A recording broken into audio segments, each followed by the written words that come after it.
રાધનપુરથી Patan bypass road બિસ્માર હાલતમાં છે। સિનાડ ગામનો સર્વિસ રોડ અત્યંત બિસ્માર હાલતમાં છે।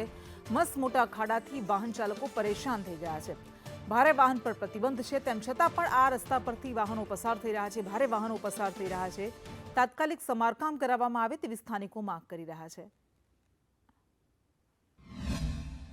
સિનાડથી બાયપાસ પાટણ જવાનો રસ્તો છે એટલો બધો ખરાબ થઈ ગયો છે કે અત્યારે મોટા સાધનો હાઈવેના સાધનો સીધા પાટણથી શોર્ટકટમાં હારી રસ્તે નીકળે છે તો અમારે 30 થી 35 ગામ જોડાયેલા છે તો અત્યારે એટલા મોટા ખાડા પડ્યા છે ને તો લગભગ ઘણા લોકો બાઇક લઈને પડી પણ ગયા છે। તો સરકારને મારી વિનંતી છે કે તાત્કાલિક ધોરણે આ સિનાડથી પાટણ રસ્તો જતો બાયપાસ કહેવાય રસ્તો એ અત્યારે બહુ ખરાબ છે અને નોંધ લઈને તાત્કાલિક આ રોડનું કામ ચાલુ કરે તો કોઈ જાનહાનિ ના થાય એવી મારી ખાસ વિનંતી સરકારશ્રીને। આ રોડ પાટણથી રાધનપુરને જોડતો રોડ છે અને અહીંયા મોટા ખાડા પડ્યા છે। અહીંયા રોજથી 1 થી 2 જણ બાઇક વાળા તો પડે જ છે, અવશ્ય પડે જ છે।